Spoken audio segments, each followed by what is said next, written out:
Hello, welcome to Web Technologies. The goal of these videos are to introduce you guys to the practical parts of the course. So it's going to complement the lectures in that the lectures look at the theoretical content that we cover surrounding the web and web technologies, and we will be applying this theory within these practical sessions. So the purpose of the first practical is to look at the basics of how HTML pages are constructed. So HTML stands for Hypertext Markup Language. It's effectively the language of the web. If you want to make web pages, you need to understand HTML. So that's what we're going to be looking at primarily today. In doing so, though, we're going to be applying the workflow. So if you attended the lecture, you'll understand this idea of workflow and how programmers use this idea. But we're going to apply our web development workflow to the process of learning HTML. So it's going to be pretty interesting. So the first thing we need to do is really understand what HTML is. I think to get a deep understanding, we need to go back over the history of the internet. Now that's already very widely documented, and I think you guys can go away and find that out. Just today, and for the purpose of this practical, I want you guys to think of HTML as nothing more than a document representation. So a document that you've probably dealt with in the past is, of course, a Word document. And you can see here I have a basic Word document. This, in fact, is kind of like a CV. And what we're going to do today is we're going to recreate this document in another format, which is HTML. And I think when we start thinking about HTML as just a document, it kind of demystifies it a little bit. It's nothing more than that. Although web applications have become far more dynamic than just a document, at its core, all HTML is a way to represent a document, and a different way from, let's say, Microsoft Word. I just want to show you guys something quite interesting. So I've got this Word document here, and like I said, this is what we're going to use today in order to introduce you guys to HTML. If I just go to the help tag here and I search for reveal formatting and click on it, I can click on this option here, which is going to show me the formatting that is encoded within each character in a Word document. So I've clicked reveal formatting. I'm just going to come down and I'm going to hover over a particular letter. And as you can see, there's all this information encoded into each character on this page. So for instance, we have the paragraph style, we have the font style and font size. So what's interesting is you don't see this. Word takes care of it. So when you make a Word document, all of that information, all of that meta information, it certainly is there, but Microsoft Word takes care of it for you. What you need to get used to when we use other document representation systems, such as HTML, Hypertext Markup Language, we need to define that information ourselves. We need to tell whatever application is rendering our web page, more than likely it's going to be a web browser, we need to tell that web browser how the bit of text contained with our HTML tags are going to look, or is going to look. So that really is a major difference between a Word document and an HTML document. But other than that, you can kind of think of them as the same thing. So at this point, what I want you to do is pause the video, go away, and within a Word document, lay out your own CV. It doesn't have to be up to date. It doesn't have to be realistic. But what's important is you have a wide range of different layouts. So for instance, here I've got a list. I've got different headings. And what you're going to do is you're going to work along with me when we recreate this as a HTML page. So pause the video now, go away and do that, then come back.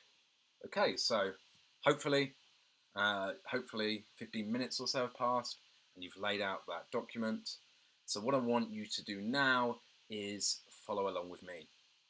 So at times I'm going to be going a little bit quickly. I've done this for quite a while, so I'm quite comfortable with what I'm doing. So if that's the case, just pause the video, catch up with me, and then play it again. It's that simple. Okay, so the first thing we need to do is we need to download a tool. If you're working from home, that is, we need to download a tool in order to make HTML pages, in order to author HTML. Now, in the past, people would use things like Notepad++ or Notepad. But if you are working from home, I recommend you download Visual Studio Code. It's a free, modern text editor by Microsoft, and it's perfect for what we need. Basically, what Microsoft have done is they've taken the best elements of modern text editors and combined it into this kind of one super product. I've only just started using it, so I'm going to be a bit slow with it, but so far it seems absolutely excellent. The next thing we need to do as diligent programmers is think about the structure, not just for this practical, but for future practicals that we're going to partake in throughout this course. And we need to set up some sort of folder structure. Now, I'm going to just quickly make a new document here, and I'm going to zoom in. So I'm in Visual Studio Editor here. So I'm going to zoom in. So there's a few rules that I want you to follow when you create folders. So the name should always be in lowercase. You never have spaces in folder names. So if I made a folder called Joe Appleton, and this applies to files as well, I should say, you never have spaces. So that's considered very bad practice if you're a programmer. Instead, use something like an underscore. So remember, lowercase and no spaces. If you do that, you should be pretty good when it comes to naming conventions for files and folders.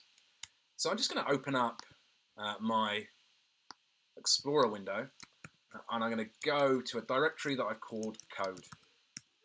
So I recommend you have a directory on your computer also called code, and it's where I keep all my coding projects, dating right back to 2015 here. So it's really nice to see kind of this lineage of projects that I've undertaken.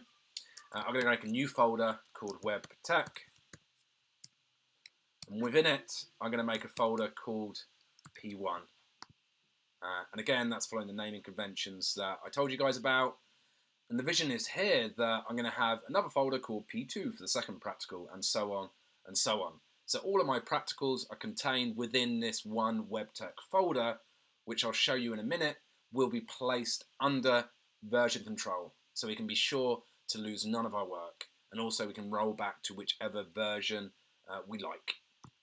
Okay, so that's the folder structure. I'm now going to show you how to open up the WebTech folder within Visual Studio. Okay, so I'm back here in Visual Studio Code.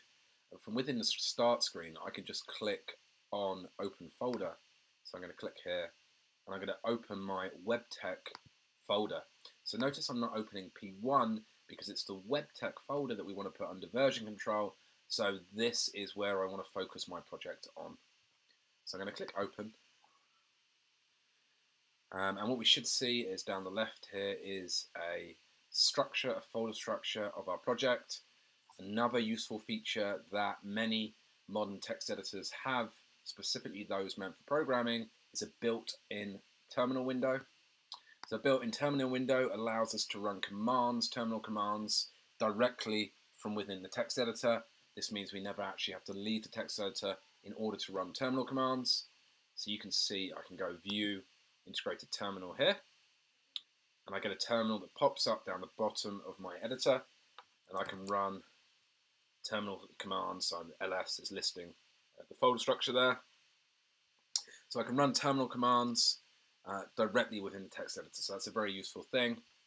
For the sake of this tutorial though, I am going to open up a terminal window, iTerm, and I've already pointed this terminal window to my WebTech folder. It's just given me a little bit more space.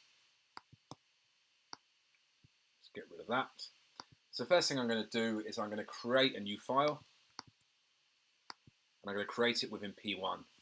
Now the name of this file is very important. It's going to be called index.html. So index.html is usually the first file we make when we're creating a website. It's the first file that gets served up when we visit the root domain. So say for instance my root domain is joeappleton.co.uk, index.html by default is a file that gets served up.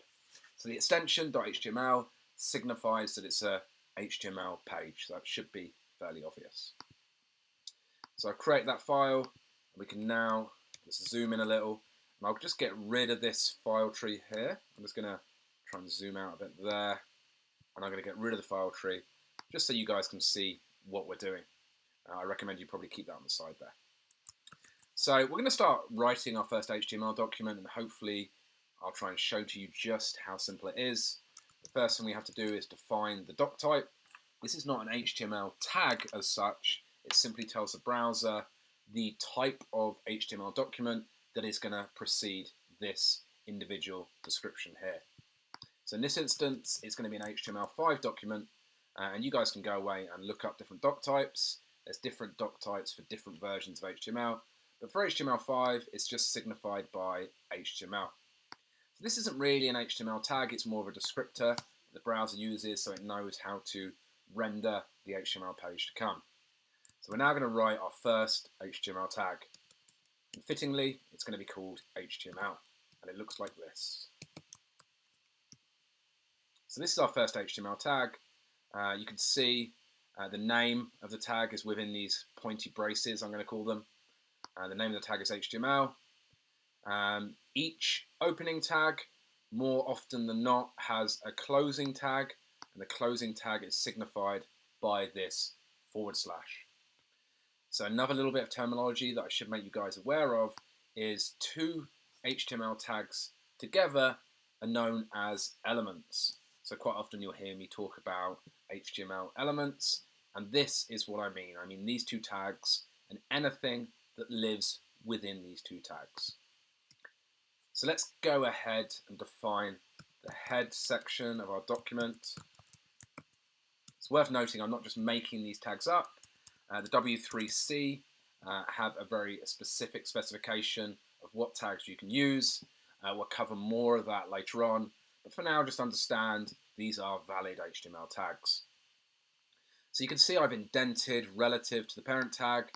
That just makes my HTML a little bit more readable, and that's considered good practice. So within the head tag, I'm going to have a title, and I'm going to tab. So I'm going to have a title tag, and I'm going to call it Joe Appleton's CV. So everything within the head is more for the benefit of the browser than it is for the user. So the browser will use this information in order to kind of evaluate what is in the document to come. So things like the title should be descriptive of what's in the document to come. This isn't going to be shown to the user. So let's just open up our HTML page and have a look at what we see so far. So as you can see, there's nothing really there at the moment. But if I do go to inspect element, there are in fact HTML tags behind the scenes. So I just did right click, inspect element. Our title is there, but like I said, the title is more for the benefit of the browser than it is for the user. So let's continue with our specification of our first HTML page. So this is where it gets really interesting. I'm going to define a body tag. You guys notice here, you guys may have noticed, I'm not typing the opening and closing tag in its entirety. Rather, what I do is I just type body, I then press the tab key, and all text editors these days come with an extension called Emmet, which auto completes the remainder of the closing tag and opening tag. So that's a nice little shortcut. So the body is where all the visual information of our HTML page goes. This is everything that's going to be displayed to our website visitor. So I'm briefly just going to refresh your memory of what our CV looks like. So you guys can see at the top we have an image. So the first thing we need to do is pull that image in. So I'm just going to go to my folder structure here. So I've got P1 here. I'm going to create a new folder within P1, and I'm going to call it images. Some people call this assets, but it's good practice. It's considered good practice to separate images from our main HTML pages. So this idea of separation of concerns comes up quite a lot. So let's go ahead and export that image. I believe in Word you can just do right click, save picture as. Go to code, WebTech, P1, OMG.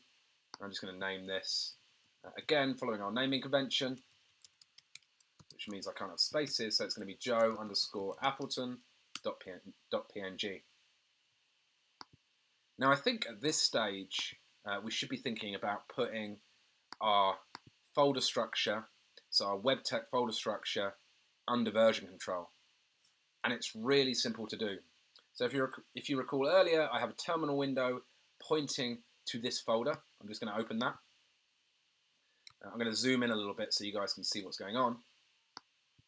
And I'm going to make this full screen. Okay, so there's a few commands that you guys will have to learn. They're not very difficult. One of the most useful ones I find I use quite often is clear. So if I just type clear, press enter, it's going to clear down the terminal. Another useful one is ls, which is going to list our directory structure. You can see P1 is there. So we're in the WebTech folder, and we have a P1 folder below it. And all I'm going to do is I'm going to type git init.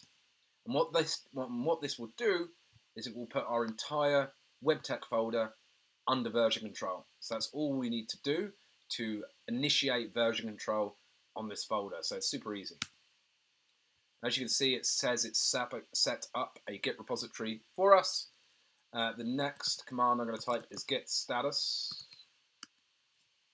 You can see this folder is currently untracked. So I'm just going to do git add. So remember this idea of we have untracked files, we add them to the staging area, which is kind of like composing a photo. So we're composing our commit. We then make a commit. In order to take that picture and make that snapshot of our work. So we're just going to add P1. Now if I type git status, I can see that the folder P1 and everything within it is green, and that means it's in the staging area. So what I'm going to do is I'm going to make my first commit. I'm going to give it a message of initial commit. And I'm going to clear that down again, and I'm going to say git status. And it says nothing is on branch master. Again, don't worry too much about specifics of version control. At this point, just understand we are version controlling our work. And as we progress through the course, you'll realize how useful it is. But for now, just follow along and learn the commands necessary to place our work under version control. Okay, so it says our branch master is clear and there's nothing to commit. We can continue laying out our document. So I'm just going to clear down this page. There we go. So I'm now going to introduce you to a second, or in fact, how many HTML tags have we looked at so far? We've looked at 1, 2, 3, 4. So I'm going to introduce you to a fifth HTML tag called image. And this, as you guys may know, allows us to include an image. It's slightly different from previous tags I've introduced for a couple of reasons. Firstly, images don't need closing tags. Secondly, we have these two name value pairs, which are known as attributes, nested within the tag. Now, HTML elements can have many attributes nested within an opening tag, and they always follow this format. So you have the name, and then you have the value, which is blank at the moment, but that's always within quotations. So SRC stands for source, and we use the source attribute to tell the browser where the image exists. So let's just open up our Explorer window, and we can see it exists relative. So this idea of a relative path is important because we don't want to start referencing paths that only work on our local computer, because this website will at some point be deployed to the internet. So our image is within the image folder, and it's called joe_appleton.png. So I can just type that in. So img / notice, if you guys, I forget, some of you guys might be using Windows computers. If you're using Windows computers, you'll be used to backslashes in web development, and on Unix-based systems and Linux-based systems, we always use / to denote a directory path. So if I start typing, Visual Studio Code has some autocomplete functionality here, and I think I can just tab across and it will autocomplete that path for me. So that's super handy. So a further attribute, remember we can have as many attributes as we like. Again, much like HTML tags, attributes are defined in the HTML spec, which you guys can go away and look at, and we'll explore more in detail in later sessions. But the alt attribute is a very specific attribute that's always applied to images, and what it does is it describes what the image is. So this is a picture of Joe Appleton. And why this is useful is if this image, for whatever reason, fails to render, the browser will display this alt text. So the browser will display this alt text, so someone has some idea what the image is. Furthermore, from terms of accessibility, screen readers will be able to read this and they'll be able to read out loud what the picture is. So what the picture is and what the picture means.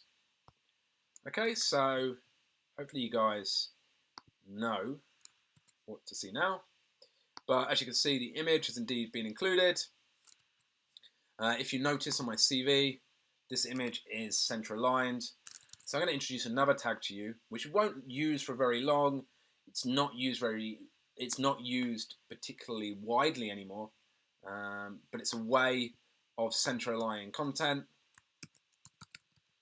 and it's just called center, and this will center align my image for me. So I'm just going to move that up here. I'm going to make sure everything's indented nicely. So I'm just going to come back now, refresh my page here, and you can see my image is now center aligned. So let's work on the next piece of text. So the next piece is this heading. It's a primary heading on the page. And you'll notice at this stage, we're not trying to recreate the fonts. We're not particularly styling the document. We'll look at that later on. At the moment, I just want you guys to think about document structure. So that's all we're focusing on at this stage. So in HTML, you have this concept of heading tags, and they go from H1 to H6. What's key is you only have one H1 on the page, and this is the primary heading, and it's normally very important. It's considered very important specifically from the perspective of search engine rankings. Google, for instance, pays a lot of attention to what you have in this main heading, and it should be fairly descriptive of what's in the website. This isn't really, I guess. Joe Appleton isn't particularly descriptive, so I'm just going to add to that Joe Appleton's CV. That's how we create a heading, and like I said, one H1 is a golden rule. You can have multiple H2s and onwards, and you have up to 6 different headings. So let's just check what that looks like there. Joe Appleton's CV. I don't know why I put an S on the end there. I can get rid of that now. Next tag we're going to look at is kind of this section here. I'm going to copy and paste that in. One of the nice things about HTML is we don't have to worry about any formatting being carried across because we are defining the formatting. So this is kind of a paragraph. Bear in mind we can't just have free floating text on a page. Any text should be within HTML tags. So this is kind of a paragraph. We can place that in there. And we'll just check that laid out. Also bear in mind, if I put this, for instance, on a different line, the browser is going to ignore that because, again, it's not the editor that assigns the formatting, it's us telling the browser that this is a paragraph. And a paragraph is known as what's a block level element, and it exists on a single line. So let's save that, come back to our here, and there's a little bit of information there, which is pretty similar to that. I might want to make that an H2, make it a bit bigger maybe. I'll change that to an H2. Change that to an H2 there. So a lot of HTML is just trial and error. Let's have a look at what that looks like. Yeah, that's slightly better. Again, things like font we'll look at later on. One thing you can put in now, which is quite interesting, is a hyperlink. And I'm going to make a mail hyperlink. And I'm just going to copy this into here. So this is an anchor tag. You guys probably know it as a hyperlink. And what this link does is has a href attribute. So this can link to other pages. But in this instance, what we're doing is we are linking to some sort of desktop application that allows somebody to send emails. So I'll just open up my browser again. So if I was to click on this, my mail client opens up.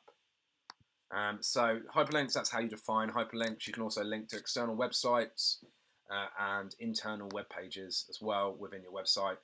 It's actually a little bit annoying, but I just wanted to show that you guys have that option available to you. HTML5 also allows us, I believe, to have links for telephone numbers called tel. So I could place a telephone number on here, and I will just copy this. And this is particularly useful because if someone looks at our website on a mobile phone, they click on this link and it will automatically load that number up, and someone can make a phone call quite easily. So that is pretty useful. So just another tag there is an attribute tag, or sorry, an anchor tag, which has this attribute href, and it acts as a hyperlink. So I think I've really covered most of what we need to look at now. We're going to put another heading in here for skills summary, and I'm just going to look at one final element after this. So I'm going to make this heading H2. Remember, we can have multiple H2s. Skills summary. And skills summary, as you can see, is a list. I'm just going to copy that in, and I'm going to show you guys how we define a list. So I'm just going to have that there for reference. So below skill summary, I'm going to have what's known as a unordered list. So what's interesting about an unordered list is it has a parent element. Sorry, unordered list is a parent element, and it has this concept of a child element called a list item. The list item must live within an unordered list. So we're starting to see this idea of a family of elements that must live together. A list item cannot exist without an unordered list. We'll see other examples such as forms, which have certain sub-elements that must be nested within a given parent. So I'm just going to define my list items here. Unordered lists are surprisingly useful in HTML. We actually use them for menus as well, which we'll see down the line. They're still very much widely used. So just put that in there. Put that in there.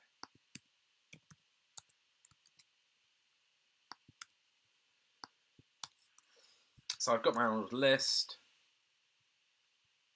I'm just going to place this section in here as well. I'm just actually going to create a manual section called experience, and this is an H3.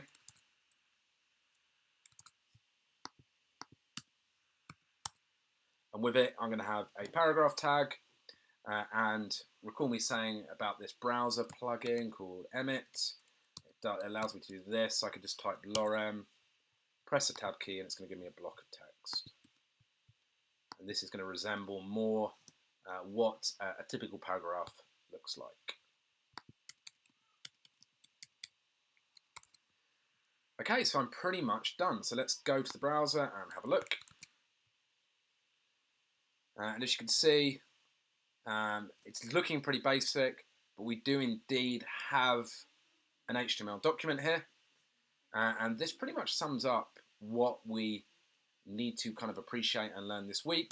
I just need to do one final thing, which is to commit these changes into version control. So I'm going to just do that now. So I'm just going to go git status. It's going to tell me that the index.html file has been modified.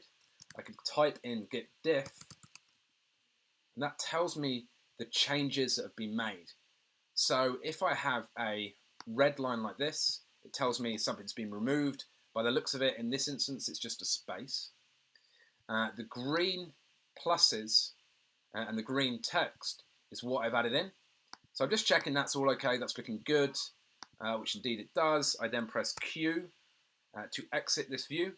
I'm going to type in clear, and I'm just going to go git status again, and I'm going to do git add p1 index.html, git status, git commit -m finished index file for p1.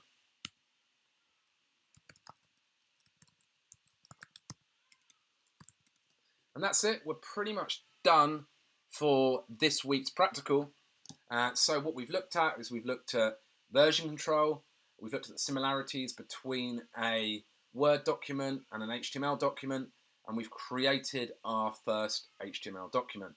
So I started off things pretty simple. What I'd like you guys to do now is to try and slightly expand on this. So at this stage, we're not going to worry too much about styling and the look and feel of our site, but what I want you to do is look at creating 2 further pages. So for instance, you might create an About Me page and a Hobbies page, whatever, doesn't matter. But what I want you to do is create 2 further pages.